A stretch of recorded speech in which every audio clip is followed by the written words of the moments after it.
Good day and welcome to the Prism of Perspective Podcast.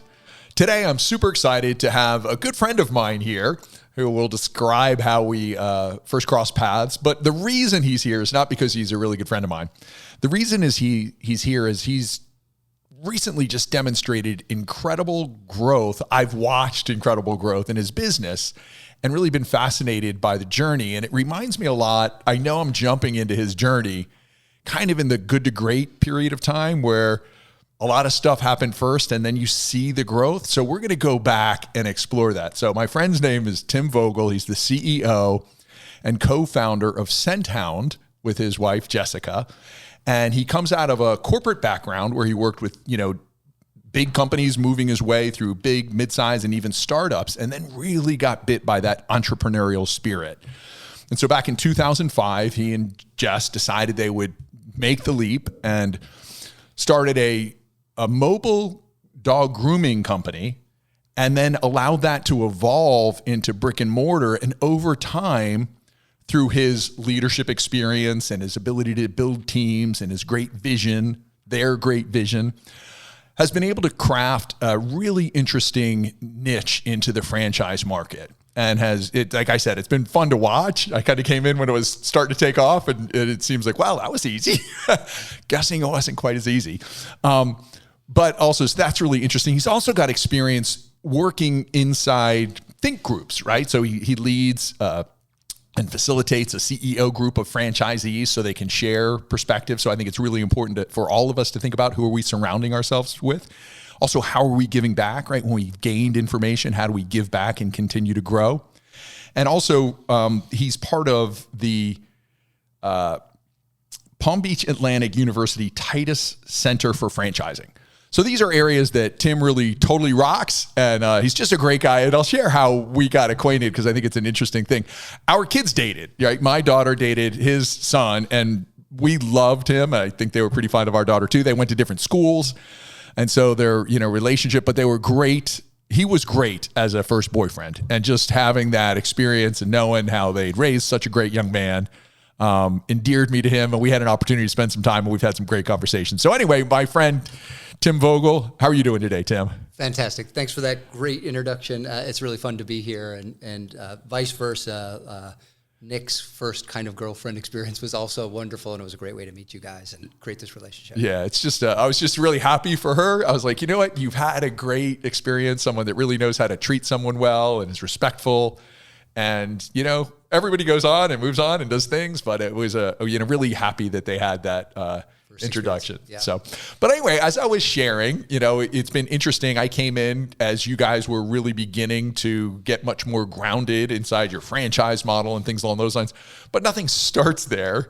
Yeah. So tell me a little bit about the pivot points. Like I know that you've done the corporate work, and I think right before you went off on your own, you had experienced kind of that startup model. So it gave you maybe a little more of the exposure to the entrepreneurial. Tell me like kind of those pivot points. And what we're going to do again, we try to do is think about, okay, what was going on as it relates to the Prism of Perspective? What were your beliefs at the time, or what were the values that you were expressing, or, how are you using your presence to make great decisions, or sometimes not making great decisions, kind of looking at all that. So there's been a series of journeys. I think the very first one was getting my very first job out of college. And I took it because I could get it, right? It was like what was available to me, and this was the early 90s. And I started working at Enterprise Rent-A-Car. So I just moved from New Mexico, where I grew up, to the East Coast, really just to kind of create a complete new life for myself. And I was really successful there.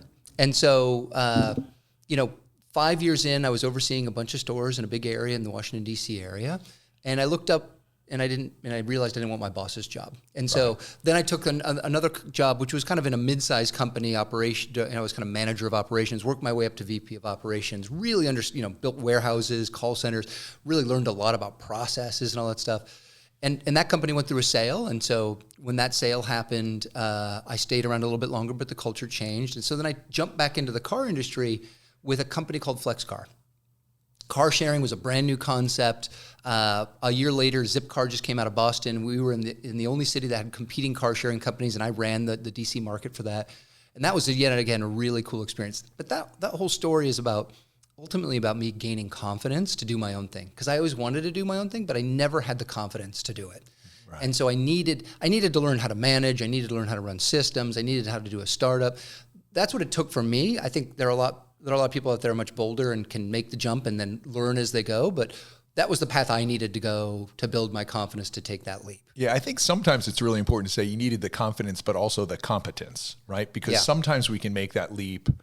If you remember in kind of E-Myth, did you ever read the E-Myth? Oh yeah, right. Remember he says people think that somebody started a business, they have this entrepreneurial spirit, and he's like, often it's an entrepreneurial seizure. They're like, I can paint houses, therefore I can run a paint. And so sometimes it's really a good idea to slow down and say, what can I learn from people who have developed systems and operations and really build my skills and then take it into the marketplace instead. Well, and the fascinating thing about it is once I made that leap and I had all of these competencies behind me, it was still a really hard process. And there was still like, what the hell have I done? Right. moment where I had to figure things out because I had gotten it wrong still again. But I can only So what's going on in your life at this time? So let's just put, you said, I think it's 2005. Am I correct? Yeah. So 2004, I think, was Zipcar and Flexcar were going through a merger. So Steve Case from AOL came in and bought shares in both of them and merged us. And going through that merger, I was like, this is my opportunity. There was a couple big things happening in my life. I recently got married, and during that process, Jessica and I got a plant that lived. So then she's like, let's get a dog and see if that works, right? And she had to actually convince me to get a dog. We got a dog. I absolutely fell in love with this dog and started really geeking out about dogs, and that's what kind of brought me on this other path. We had a kid, and then we were going through this merger, and I was like, I've always wanted to take this entrepreneurial leap. And started to really think about kind of what does a life of intention look like? Like, okay, I'm living in DC because this is where I got the job, this is where I met my wife, but I felt like we were in traffic all the time. It didn't seem like the place we wanted to live. So I started asking the questions like, if I could do anything in the world, what would it be? If we could live anywhere in the world, where would it be? What would an ideal life look like for us? And we started to challenge ourselves with questions like that. And so we started like looking around the country. And so being from the West, I was like, Boulder, Colorado, perfect place. That would be beautiful. Or Flagstaff, Arizona, these mountain towns. Jessica's like, I want to be in the same time zone as my family. I don't want to feel disconnected. And so she had a friend who lived in Jupiter, Florida. We never had thought or even conceptualized Florida as a place to live. She's like, go stay with my parents down there. You'll love it. We did. We fell in love. It had the right mixture of things, and we had a lot of metrics like, how close to an airport, close to the mountains or beach, new urbanism lifestyle, A-rated schools, all these other kinds of things. And so we made the leap. And so we did a couple things. We said, let's move to create a life by intention, and then let's start this business. And so I wrote a business plan. Having been in the car industry and having been in car sharing, I understood kind of intelligent routing and tracking. And I said, pets is huge. I think it'd be pretty cool to start a mobile pet grooming business. There's no brand. It's all just a person in a truck. This is highly fractured and eminently, I think, believe scalable. So I convinced Jessica to do that somehow. I'm clearly a good salesperson because in hindsight, I was like, what the hell were we thinking? That was, 18-month-old baby, moving to a new city. But moved down here. I went to grooming school just to understand it, bought a truck, hired the groomer, and we were off to the races. Yeah, that's awesome. So I want to stop here for a second, just kind of reflect. So what I'm hearing a lot of, like you said, living by intention, right? So when I think about, Prism of Perspective, that whole identity belief is about getting clear about who you are and what you value and how you want to show up in the world. Yeah. And it really does come from our ability to ask the right questions. Absolutely. And at some level, the willingness to sit in unknowing and discomfort as you ask questions you don't immediately know the answers to. Yeah. You have to sit with them, right? Well, and I think there's an evolution that I've gone through. This first one seemed more of an avoidance than a true understanding. I wanted freedom. I wanted avoidance of constraints. Right. I wanted abundance. I wanted to make money. It was like I wanted the avoidance of having to report to somebody. So it was kind of level one of consciousness, in my opinion, which was, hey, I don't like what I have. Let's find something I do like. So it was kind of like, let me get out of the situation I currently have. We framed it as intention, but I think a lot of it, to be very honest, was like, I don't like where I'm at, so let's change it. And sometimes when we do that, it's like, I don't like where I'm at, so let me do the opposite of that, right? Or let me just, if I don't like this, I must like that. Yeah. And it's what I think is great about that too is recognizing that life is about iterations and being willing to take the step and recognize, no, this isn't the right direction, but I'm going to find out, I'm going to get out, I can get feedback. Well, I think that's it. It's bias towards action is kind of how I put it. Like, you got to start things in motion, and sometimes you have to take a bold move. That was a very bold move. Yep. Probably somewhat reckless. And we got to Florida and we started the business, and it took me about 6 months. But once I really kind of understood what I had, I was like, what the hell have I done?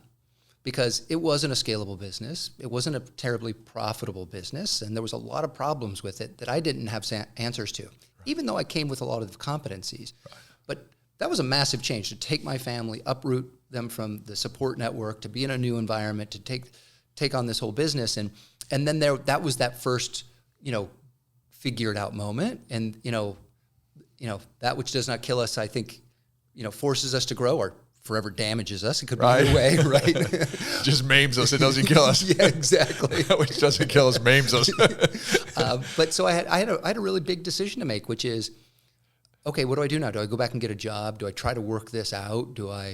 And so I really had a gut check moment there, which was, I could go back and get a job and, create greater security, and Jessica's fundamental need is security. Mine is really freedom. And so I needed to provide that sense of security for her. But I also knew if I made that decision to just go back and got a job, that I would feel like forever a failure. And I needed to take this challenge on, and thank God Jessica still believed in me and willing to support me through that. And honestly, she supported us financially because, we had saved and we had thought that through, but it took a lot longer than we thought. And so she was working as a freelance, and thank God that she was able to dig in and support us through that portion of the journey, and that she believed in me because it put us in the position that we're in now. Right. That's fantastic. And so I know that you had been in this mobile grooming thing, right? And so one of the things that you've shared with me in the past is that one of the things you became aware of is that the typical grooming that most people think of, 90% of dogs don't really need, right? They don't need to go get their hair cut. They don't need, et cetera. Yeah. But they still have these other big needs. And is that really what inspired you to move toward the Scenthound? And do me a favor, share like the acronym, because I think that's really cool. Yeah, totally. Well, let me back up just a second, because there was a couple steps in between. Yep. The first thing with mobile I realized is finding qualified staff was almost impossible. And having someone who was an artist, a groomer, which is really artistry, and a good quality of it that people wanted to actually have them to have the ability to drive a van, the ability to talk with a customer, was really a kind of a mix of competencies that was very challenging to find. Right. And so to solve that, I actually went to the local grooming school I went to, did a partnership with them, hired the people that fit the personality traits and the desires, and then I put them through school 4 days a week and 1 day a week in the vans with us, and I grew the business that way. That was my first solution. Okay. That first pivot point from that was like, I could scale this by having my own retail location. And there was a whole lot of thoughts. Do I set up a grooming school? But ultimately, what we ended up doing is combining kind of the education with just the staffing. So you start someone as a bather and you put them through a curriculum, and then they can ultimately become a trimmer. And so we solved a whole bunch of problems that way by opening retail locations. And we called that Pet Groomery. So original was Bright Eyed Pets was the mobile. Then Pet Groomery was the salons. And I'd opened a couple salons. We had been making enough groomers, but we were also making groomers for everyone in Palm Beach County. Right. So there was no competitive barrier or anything. And that's when I had that aha moment. And it was really an aha moment around health and wellness. I was in my neighborhood actually walking our dog, and I met a neighbor. He was out walking his lab. Never met before. We started talking. I told him what I did. I said I owned a dog grooming business. And he's like, oh, that's great. My dog doesn't need grooming. And I looked at his Labrador Retriever, and I could see his dog's knuckles were disfigured because he hadn't cut the nails. Right. I could smell his dog's ear infection because he hadn't kept it clean. And I was like, this guy loves his dog. He obviously is, a good dog, wants to be a good dog parent. He just doesn't know.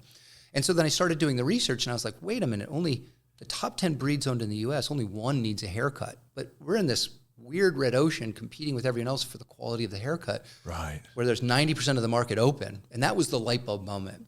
And so we started testing out, what does it look like just to do preventive routine care? I think it's Jim Barksworth, maybe the right guy, quoted, the only way for business to make money truly is to bundle or to unbundle. And so what we essentially did is took the grooming process, which is like... Can you slow down? I didn't hear that well. To bundle an art and then unbundle? The only way to make money in business is to either bundle or to unbundle. Oh, okay. And so the way to look at it through the lens of dog grooming is about 15 different services combined together. Mm-hmm. We unbundled that and we said, what are the core services that all dogs need, not just haircut dogs? Right. And so we unbundled that. And then we put it back in bundles where you only pay for what you need, right? So if I have a boxer, I don't need a blow dry. Right. But if I've got a golden retriever, I do. And so now I can add that on. But all dogs need the basic care, which is bath, ears, nails, teeth, which is basic hygiene stuff. Right. Right. And so we unbundled and then rebundled it in a way that fit to all dogs, not just the 10% that need haircuts, right? And so we created this new concept called Scent Hound. Right. Scent is an acronym. It stands for skin, coat, ears, nails, and teeth, the 5 core areas. All dogs need care. And what we did is we provide a service to do basic hygiene on those 5 core areas, and then we give them a report card that rates their dog's health on a 1 to 5 on skin, on coat, on ears, on nails, on teeth. And we actually do glands in there. It just didn't fit well in the acronym. Right. We weigh them and we do all this other kind of stuff to let you know if you're being a good dog parent. So that neighbor of mine now can come in and has total clarity on what it means to be a good dog parent and can have the easy button where we just take care of it for him. And can feel good about the progress they're making, right? Because they could say, wow, I came in as a 2, 3, whatever, and look at me, I'm progressing, you know? Exactly right. And so I'm a good dog parent. It's get a little dopamine identity. Hit, right? Every time they pick the dog up. We're winning. And there's something really special, and I'm going to go off the rails a little bit here, but our first core value of our 5 core values is dog first. We really, our mission, are actually our North Stars. We remove barriers so people can love and connect with their dogs every day. And our vision really is, how can we make the world a slightly better place by helping people practice love every day? And so, which is fantastic. I the first time you shared that with me, I was like, that's awesome, you know? Yeah, and so if I can get you to focus on your dog instead of yourself and become empathetically connected with your dog, you receive greater health benefits from your dog. Right. And so the science on it is, if you have a dog in your life, on average, you have lower blood pressure. If you have a dog in your life, on average, you live longer. Harvard study a couple years ago, if you come home to a dog after heart surgery, you recover on average 33% faster. So that's amazing. The science is there. And I'll tell you some crazy things. So like dogs have hearing, which is about 5 times as good as humans. They did a study where they bring a dog into the room with its owner while monitoring both their hearts. The dog every time listens to their owner's heart and synchronizes their heart with their owner. Like, talk about connection. And this is coevolution, right? This is a symbiotic relationship.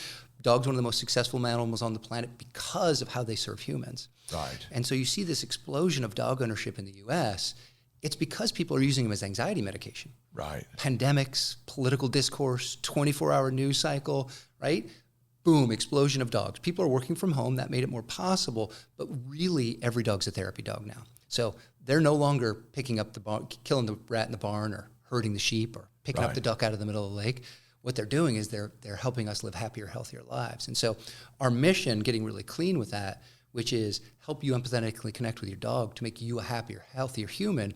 And in the process, you actually get your dog to live happier, healthier, longer life. Right. And if we extrapolate from that, now you're a happier, healthier person and you go out into the world. And if we can have, less likely to flip someone off in the car. And, right. If we can kind of scale that idea that we're having these more and more people are owning the dogs, more and more people are having levels of empathy that they hadn't had before. Yeah, totally. And then you have a way of, looking at it, a place where many people wouldn't originally think, it's a side door. It's a sneaky side door into people's lives to make them happier and healthier. And into a society. And I think one part that was really important in this is that when I was doing the pet groomery business and we had this aha moment, I also got a business coach. Mm-hmm. And the business coach really started to ask me those tough questions. Like, what gets you up every day? Is it to make money? Because that's not sustainable. Right.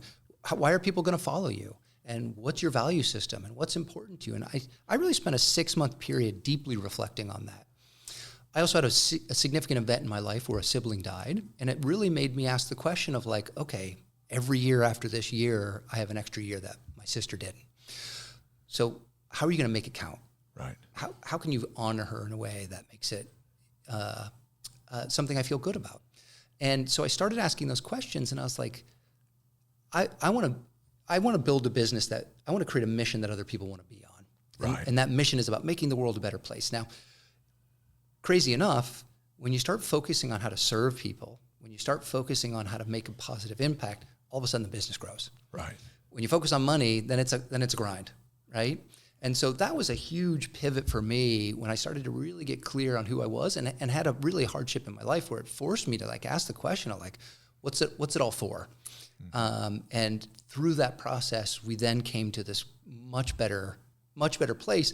And honestly, every day I get up excited now. It's not like I'm grinding it out. And I did grind it for years. This product market fit, I was years and years and years trying to figure it out. It was about my identity and not wanting to fail and all these other kinds of things. And then there was a shift in me, which became about service and contribution and a mission that I wanted to be on. And then all of a sudden things got easy. Right. One of the things that comes up for me, again, if we look at this, I'm very interested in the study of flow, right? You're aware of that. And so in the field of research around flow, when they talk about intrinsic motivators, you have curiosity. Curiosity, when it intersects, you have multiple curiosities intersect, they become your passion. Yeah. And then when you attach meaning and contribution to your passion, you have purpose. Yeah. And so when you think about, I loved my dog, I really love entrepreneurship. Absolutely. I love growing people. Yeah. You know, and you say, okay, these things, how can I grow people, be entrepreneurial, have a way of engaging this? Your curiosity turns into a purpose. And then your purpose, you say, okay, so if I do this, how does that really impact on a global scale or a bigger scale? Well, it was so interesting as I could have opened 5 more of these and we would have had an amazing lifestyle. But when I start to think about the dovetail of all of those things, the entrepreneurial journey is just something I'm deeply passionate about because it's evolved who I am as a human, our family. You know, we haven't talked about the Jessica and I journey together much, but there's a whole lot there as well. But how could I help people take the entrepreneurial journey in a de-risked way? Right. How fun would that be, right? And it's a way for us to scale the business to achieve bigger things, which is around data and hyper-personalization and all those other kind of cool things that I wanted to do. So now getting people to join my mission to help the world be a better place and help them on the entrepreneurial, now I've got all of these pieces together, which now supercharge this thing and light me up every single day and every possible interaction that I have. Yeah. So I think I'm following you, as you say, de-risking, but that's really the idea that you can, look, I figured a lot of this out. You're still going to be an entrepreneur. Yes. But you're going to be an entrepreneur within a container. That's exactly, it's very well said. So I bumped into every corner there is. Right. And I've screwed everything up. And the potential for failure in there is significant. But if you can pay some money to skip the 10 years of learning and screwing things up that I have, that's a worthwhile investment. And it's actually quite a significantly low investment for what you're going to get. Right. And to have a team behind you that supports you when it does get a little sticky, because no entrepreneurial journey is a straight line, right? Even in a de-risked one. So now I can have people evolve themselves and understand, oh God, it's tough to hire people, and how do I motivate people, and how do I run these systems? But those are all things done with a coach and support and a proven method to deliver the results you need. Right. And so now you've got this journey you can take in a much safer way with a much higher probability of success. And you continue to get more and more and more data. Yes. So essentially, even when somebody comes in, what they're buying into is continually evolving as well, right? Your systems, Absolutely. Your skills, your coaching, your development, your processes. And so they continue to buy an evolving, not a static model. And now, so we've got hundreds of units in development. Now we've got hundreds of experiments happening. Right. And everyone's got a slightly different lens on it. And so how do we bubble up kind of best practices, see who's performing best, ask the right questions, and then deploy that to the system so everyone else can learn from that. So truly, and this is one of our other core values, is one pack.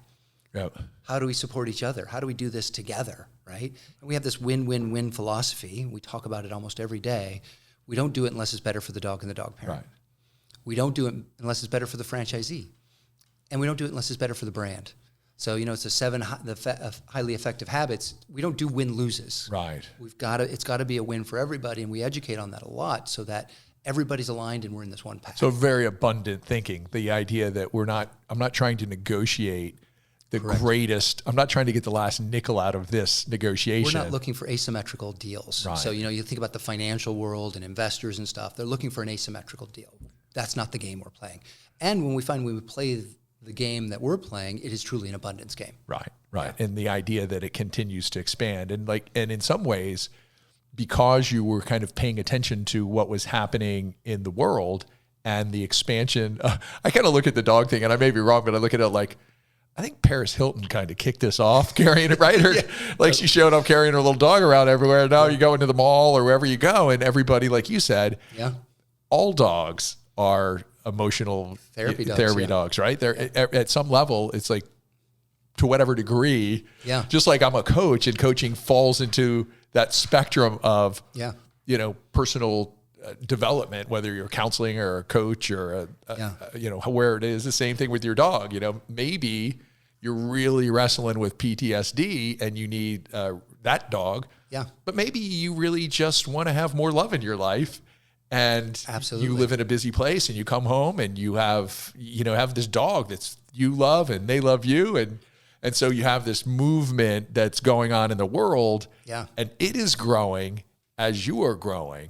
And so you have an expansion kind of simultaneously. And I fundamentally think the environment we've created for ourselves is not an environment we evolved to be in. And so I think humans in general are struggling with the complexity of the world we live in, the amount of attention needed, the chaoticness of the information coming at you, just the deluge of information. And so we're looking for ways to kind of reconnect to being human. And there's a pause that can happen in there. And so we're trying to find ways that are natural ways for us to be able to be a little more grounded. And this is just one of those avenues. That's great. That's awesome.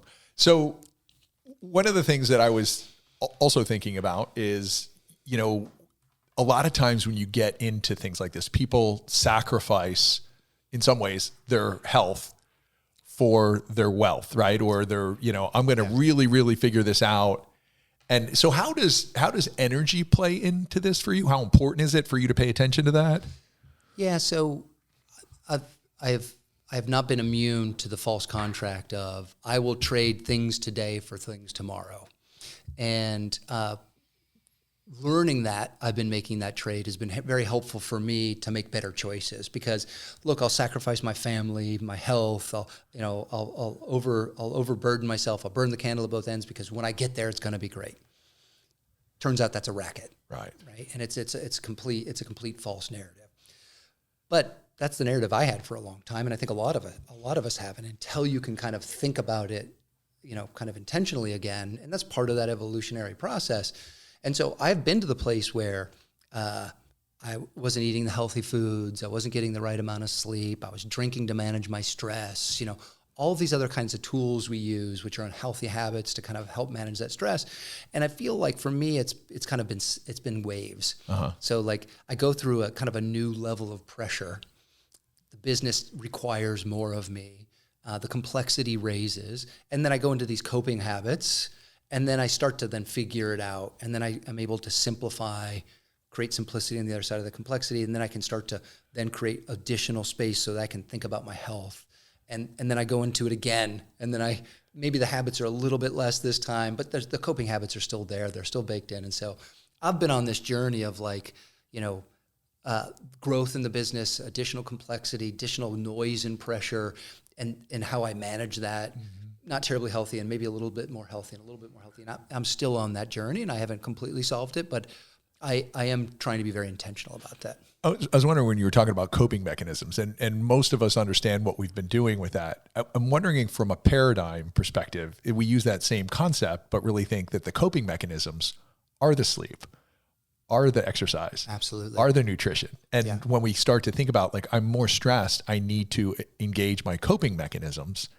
If we can kind of short circuit that typical route. I think that's a wonderful mental model for that. And I haven't thought of it that way, but I do think about it has to be simple for me, because when the noise and pressure is high and my decision fatigue when I get home is very low, if I don't have simple rules in place, then I make bad choices. Right. And decision fatigue is high, decision capacity is low, right? Exactly right. Yeah, better. Yes, thank you for clarifying. And so I get home and I'm like, I don't have the capacity to make great decisions. Right. And now I'm just looking for a little bit of a hit energy-wise. So I eat the sugar, I do it, and then I sleep like crap, and then I do it more the next day, and then this negative Everything spirals, right? It spirals up or down. And so again, as a flow guy, one of the things I try to inject into my life is the little recovery periods. Yeah. And it takes a period of time of recognizing that by taking this time, I actually have more energy. I actually have more time. The Jim Lohr and Tony Schwartz wrote that book, The Powerful Engagement, where what their premise is that it's not time, it's focused attention. Yeah. And so if we think about how am I going to have the focused attention to address these big questions, and then recognize, okay, if I take these little breaks throughout the day, even if I extract an hour or an hour and a half out of my day, I'm still going to be more productive because I have a better level of managed energy and capacity to make decisions because I get that recovery. Again, if we look at like the pure neuroscience of it, you start to run down on the neurochemicals that allow you to focus and concentrate and be creative. They wear down. But if you kind of plug in for brief 10, 15-minute periods of time, they fill back up again. And now you're really firing. And I find in a really an environment filled with noise and pressure, that's really hard to recognize while you're in it. Huge. Especially when you're the center, right? So everybody needs things from you and there's urgency to everything and you want to keep things moving along and you don't want to be the barrier and you want to make sure you're involved so you point it in the right direction, then you can lose your way. And everyone can say, oh, great, this is how you do it. You don't know until you're in it. Oh yeah, and you practice it. And I miss it up a lot, right? Myself, the degree to which I play that game, I find that it really serves me. And the other thing I'll throw out there as a way of thinking is if it's true for you, it's also true for them. Yeah. And so you can also look at it as like this is an opportunity for me to model a behavior. Yes. That is going to also impact and be a win-win-win for my people and et cetera. Well, there's a whole other concept, which, I love someone once said it to me is like, you're as a leader of an organization, you're really the tuning fork. Mm-hmm. And so how you show up gives everybody else an idea of how they should show up. Right. And if I don't show up balanced, right, thoughtful, considerate, kind, then they may not either. Right. And that means you need to have capacity to do that. Because there's a whole lot of things shoving you off balance, right? There's problems, there's worries, there's, all these kinds of things, noises and pressures going on. And so you've got to be able to maintain your capacity for that. And so it really is something that is a lifelong mastery on how to, and I think the word is probably balance, how to keep your balance when getting shoved in a whole bunch of directions. Right. I try to use the word integrate when I'm thinking about it myself because we're integrating all these different roles. And sometimes perfect integration is really imbalanced, right? It's not like we're not saying, okay, you have these 5 roles or 6 roles and you get to spend, X, whatever percentage of time in each of those. Sometimes that imbalance or that integration is, you're working a 10, 12-hour day. Yeah. But inside there, you're taking time out to have a great conversation with Jess and capture a lunch and rebuild your energy. And you're taking a little bit of time maybe to do some stretching or meditation or yoga or, and making sure you get some decent nutrition in there rather than I didn't eat for those 12 hours. Yeah. I'm stressed out. I'm sitting on the couch. My ass ain't moving. Well, and there's phases of the business too. So you might have that in a microcosm of a day, but you could also have that in a quarter. Right. Where, look, this quarter I'm all in, and this is just what it's going to take, and I'm going to do some extra things to kind of try to maintain my energy levels. Right. But the next quarter, I'm going to be able to then after that back off and take a week off or do some things that rejuvenate me. And so understanding the needs of the business and the ebb and flow and how to have the kind of the most productive engagement at those moments. And I think a lot of that, again, comes back to asking really great questions, which I know is one of your superpowers, right? Being able to ask great questions of others to remove blocks and barriers from their lives so that they can have this entrepreneurial journey. But it's also your ability to ask yourself great questions and slow down and say, okay, we have this going on. This is going to be challenging. I'm going to manage my energy the best I can. And I know that I'm going to have recovery here. Yeah, I think it's also building a team around you that you're authentic enough and open enough with that can support you in those moments, because it's hard to see yourself. Right. It's easy to see others. And so, I was part of this organization called Entrepreneurs Organization for over a decade, and I coached and ran this program called the Accelerator Program. We had a lot of entrepreneurs come through. And it was so interesting when I started coaching, it was like, of course, here's your problem. It was like the easiest thing in the world to see. Right. You dummy, right? And I did what I'd call blind spot beating. Like I would just beat them over the head with their blind spots. And I found that not to be terribly effective after doing that for a while. And what I found really effective is helping them trip over their own truth. Right. So asking the right leading questions so they come to their own aha. Right. So can you surround yourself with a team that does that to you? Right. Like, Absolutely. can you share enough inside that someone's asked you the question, hey, how are you feeling right now? And you're like, and you can then reflect or whatever it is. And you have a team that can support you through that process. And what I find interesting also is that sometimes we're really comfortable with the things we're great at. Yes. And it's almost like we want to hide, like our, have an unwillingness to be vulnerable around where our blind spots might be. So we set up our support in a way that they can see all the great stuff. Protect your identity, right? Right? You're like, they want to, it's important for them to see a leader that's flawless, right? Yeah. Where in fact, that's the worst thing. I like when Brene Brown says, when you talk to somebody about what they really appreciate about others, it's also often their vulnerability. Mm-hmm. And then you think about yourself and you're like, well, no, I can't show any vulnerability. I have to be impermeable, right? I find when I'm feeling critical towards somebody and, having that kind of, I'm criticizing someone on something, I'm actually criticizing myself. Right. It's a projection. Yeah, it's a projection. It's really like, and this is actually more of a recent development for me, but finding where the upset is, where my judgment is actually where the juice is. Like that's actually, and I've done a better job of saying, I'm really upset by that. Okay, what's going on in me? Like where am I? Where's my blind spot right now? Because it's something about me. It's not something about them that's got me fired up about this. I mean, projection is like psychology 101, right? And so you watch. One of the things I've started doing lately inside, again, Prism of Perspective, but something I gained is the idea of really thinking about how do you grow your compassion? Yeah. And so the way I was originally introduced to this concept as an exercise was, start with yourself and your spouse and your kids and your family and your community and things along those. But I wasn't able to, and you blend that till the whole world's covered in your bright light or whatever it happens to be. And instead what I did in my own thinking, and it gave me a lot more insight and was much more accurate about who I really was rather this incredible, compassionate person that had the whole world yellow. Yeah. I started to think about what are the places that I do judge people? And, well, where can judgment be? Is it around their religious beliefs? Is it around their political beliefs? Is it around their economic situation? Is it around their health? Is it around whatever? Yeah. And I thought about so you have this target and there's these 8 different areas that you could basically have a judgment, a prejudice, right? I'm prejudging.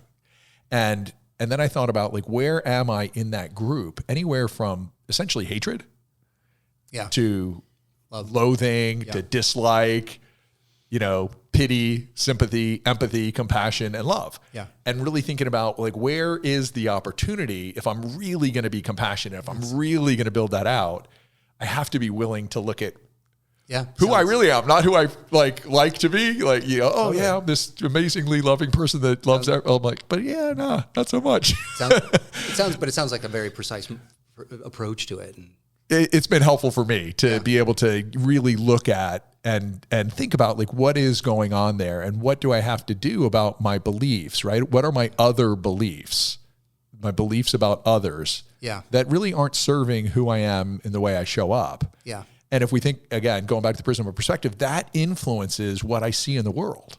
Absolutely. And so the more of places where I have, negative judgments, the more negativity I'm going to see in people, the more I'm going to be judging a particular situation. Whereas if I'm able to allow someone where they are and understand what caused them to have that perception and not judge them, but recognize that, somebody's on a different journey and they're seeing different information and they've had different experiences.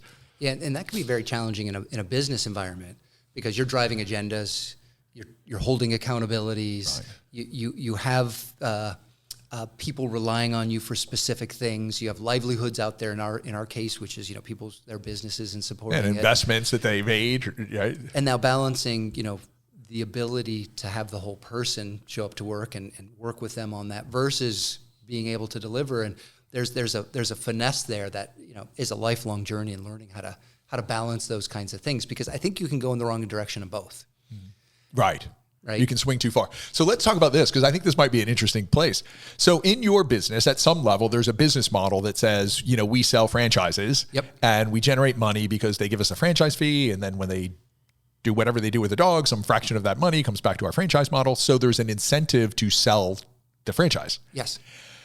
But when you look at your values and the one pack and the moving together, there has to be a pretty good filter that you have on, that guy's not getting one of these, right? 100%. So essentially franchising is owning two businesses. There's the business of delivering value to customers, right? And so that's the Scenthound model that we then are replicating and helping people run that.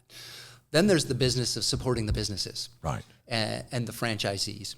And so understanding what business you're operating at that moment and making decisions that are relevant to each one of those businesses is really important. So there's an added level of complexity in franchising. Your partner that's running your model, it's also a very challenging environment because they're really your partner, but also, their success, their compliance. Let's say we all live in the same neighborhood. The franchise business is really an HOA. So right. We do hold rules because I don't want you parking your broken down vehicles on your lawn, which is going to hurt my property value too. Yep. So understanding the complexities and managing all of those are actually very important. And I think one of the key determinants of the success of a franchise business is picking the right partners. Right. Because it is a 10-year contract. Like, you're in bed with these people for a very, very long time. And so we do have a very well thought out process to make sure that they have a full understanding of what it really looks like to be a franchisee and what the obligations are. And we really look at, is this something do they actually know if they're going to be good? Do we know if they actually have the skills to do this? Do they have the competencies? Do they have the desire? And trying to make the judgment on that. The thing that's really challenging, and I think like 300 new franchise brands enter the market every year in the US, and 300 fail every single year. So the really challenging part, and we were able to survive this, is you don't really know what a good franchise partner looks like. When you sell your first one, you have no clue. Right. You have no data points on that. They're not. So what did you rely on? Because you had to rely on something. And I know that there are things that you were looking at. So what do you look at before you have all the data points? So we actually did personality profiles of all of our managers. Mm-hmm. And then went to a company. Personality profiles at, like, what did you use? So there's actually a profiling company that actually does franchise profiling. Oh, okay. And tells you, is this a multi-unit? Are they single unit? Is this a service? Is this a product? And so we went to that company and started to try to do our best guess at it. The reality is we made mistakes along the way. And we convinced people that this was a good fit when we probably shouldn't have. Right. We're much better at that now. And we actually have a process that culminates in the potential franchise partner presenting to the entire leadership team their business plan. And we give them a deck to do that. And then the leadership team votes on, based on kind of scoring on things, like, do we believe they'll be a good partner in here? And is this good for them? Right. Because sometimes you need to help people. They don't know. Right. They've never done it before. And you have a better understanding. So you're de-risking it from them before they even start. Right. So that was one of them. And then we bring them in for an entire day. So the way we really kind of do our entire sales process is market model team. Those are the three lenses that everyone should look at our opportunity through. Is the market there? Are there customers? Do they want this? Does the model work? Is it easy enough for me to execute? Do I believe it'll make me profit? And then who's the support team that I've got? Do I want to have a beer with them? When shit goes wrong, am I going to feel good that they're behind me? Right. And so are they behind me? Right. Yeah. And are they behind me? Right. Are they just trying to sell this, or do I feel good about them? So we have them come for an entire day where they tour some of our centers. They meet every leader, and we go through our departments and how we support them. And we end the day with a happy hour, and the entire company gets together, and we all just hang out, and we all kind of talk about, do we feel good about them? Do they feel good about us? Because this is a two-way street. And so we have a very deliberate process in place now to de-risk that. Well, I talk about this, I call it the bachelorette syndrome. And it seems like sometimes when we have something to sell or buy, it seems as if we just get locked in. I always wonder, okay, she's 27 and nobody's ever wanted to marry her, and now everybody does. What happened there, right? And so you kind of have to step back and say, okay, let's be sure for both parties. Yeah. Because you can get into something and then almost be like, oh, but I told my friends. Yeah. I told my friends I was going to open this franchise. Okay, but let's slow down because this is actually a long-term thing. Totally. Let's make sure it's really the right fit. And the reality is inexact science, right? Like life happens to people, circumstance changes, like you just don't know what you don't know. But if you could de-risk some of the real basic things, it puts you in a better position to win. And I think a couple things I would say, right? Understanding values, right? Yep. Making sure that you have a great values alignment. Yep.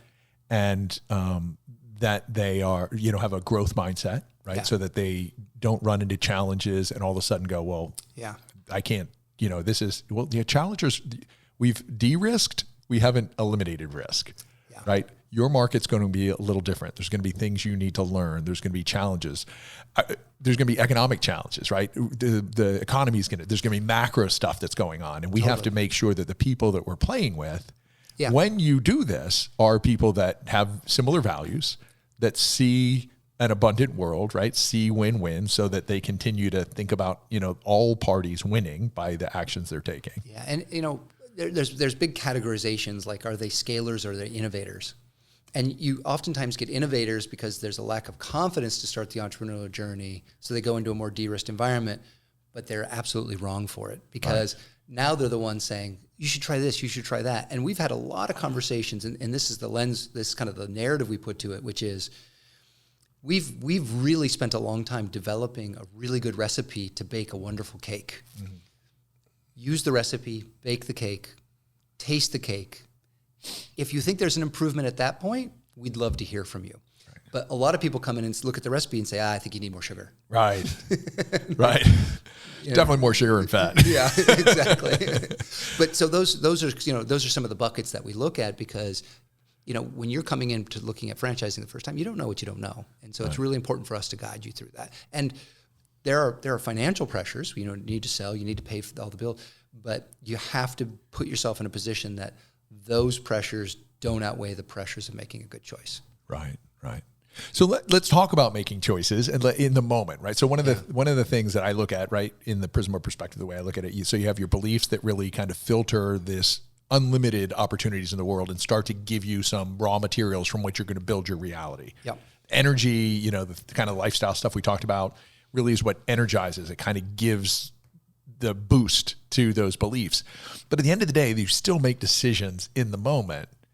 And so you have your presence to stay connected to who you are. And I talk about self-awareness, self-control, empathy or situational awareness, and then influence, like how you use that space. So talk to me about, like, when you find yourself a little bit triggered, how do you find your way back so that you're making decisions based on your values rather than being reactive? We're at a really interesting stage in our company, because we've had very rapid growth over the last 2 years. And I've always related that growth and how the company was organized to being like a jazz band. Mm-hmm. And so if you know a jazz band, like, I'll riff, I'll do something, I'll get everyone in kind of that certain spot, and then someone will riff off that.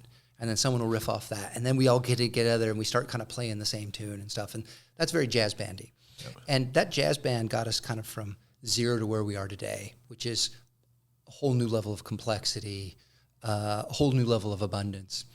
And so when I think about decision making in the jazz band, it's pretty natural, and it's pretty like, I see you're doing this, I see you're doing that, and it's pattern recognition and all that kind of stuff. It's actually called group flow. I mean, that's one of the things they call group flow. That's where they studied originally, was jazz bands and improv comedians. So it happens in business, and we've had absolute group flow through this, and it's actually a lot of fun. Right, tons of fun.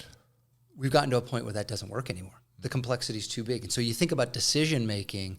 There's 14 different individual songs going on right now, and it's impossible with the complexity of what's happening for those to get into a group flow. So we need to become a marching band, and a marching band is a fundamentally different thing, where every different section knows exactly what their sheet of music is. At least you're like FAMU marching band. Yes. And so really now having a systems approach to our business. And a systems approach, then you start to make decisions based on the system and the processes, not on your pattern recognition. I know I want kind of a bigger view than what you were talking about as my individual decision-making during the day, but thinking from the leader of an organization that has a lot of complexity, having some of these mental models in place is really important for everybody to make decisions. Now you're managing the process, not the person. Right? So every process has a name. So you all have the same lexicon. Every process, clear understanding what all the steps are, right? Every process has a key indicator, a lead indicator, a lag indicator. It has a cadence of accountability. We have tools that manage that process. And then how do those processes connect with each other? And so then you've got a set of processes which make a system. Let's say it's sales. How does that connect with real estate and construction when they start to open those, right? And so now we think about processes, systems, ownership, clarity, and then all I'm making a decision on is the process. So now it makes it much easier so that that space, all that complexity is handled by a process, so that space is available for the creative thinking, the connection, the ability to communicate more effectively, all these other kinds of things. But that's a really important thing as you think about this journey, this entrepreneurial journey. There's different stages and different needs and different mental models needed along the way. And what I think I'm understanding is also that, like you said, inside this journey, the franchisee, is he a multi-unit, is he whatever? So they're having a lot of those same decisions too. And they may actually create their own small jazz band inside the systems and structures where there's flexibility inside these systems, but they're tweaking and playing with their people that are aligning. So if you understand each of these legs of the journey, then I can identify what stage you're in and what's the applicable solutions for that. Even turnaround scenarios, like what's the process for turning around a center that's not doing well? Because we're going to have to be dealing with that as we get bigger and bigger. Not everyone's going to be successful. So, thinking about where you're at in your journey, what is it I can support you with to give you the best decision-making, the best infrastructure, all that kind of stuff. And then what are the processes, the basket of processes that are needed when something goes off track or whatever it is. So all in, you kind of came out of the school that you were in, or you started, and you had some great experience that built some competencies and confidence, but it really attached to your entrepreneurial spirit. Yes. And with a supportive partner, you took on some risk. Yep. You made some bad decisions, but you stayed in it, and you stayed intentional, and you stayed thoughtful, and you iterated, is what I'm hearing, right? And you iterated, and you continued to have a vision. You understood the value of what you were building wasn't just about you, but it was about, creating something that was really meaningful for yourself, for the people that were partnering with you, for the customer. Yep. And so there's tons of purpose. And like your original coach says, like, what gets you up in the morning? It sounds like there's a lot really exciting to get you up in the morning. Yeah. Right. And I know you talked a little bit about Jess. So tell me a little bit about how this journey has played out for her. Because you said she was really supportive, kind of economically supporting through freelancing. Yeah. But I know she's an integral part in the business and has been for a long time. So tell me a little more about what that's like. Yeah. So it's amazing to have a partner that believes in you, even sometimes when you don't believe in yourself, and really critical, because it is a hard journey. And, you hear these entrepreneurial stories and like, oh, he had a hard time and then he had success.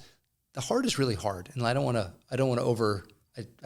understate that, because I really want people to understand that there is hardship, and there's I stuck with it for 10 years, right? So that's a long time to really stick something out. I think for Jessica, her fundamental need being security, this always put her in an uncomfortable place where I have a high tolerance for risk. She's got a low tolerance for risk.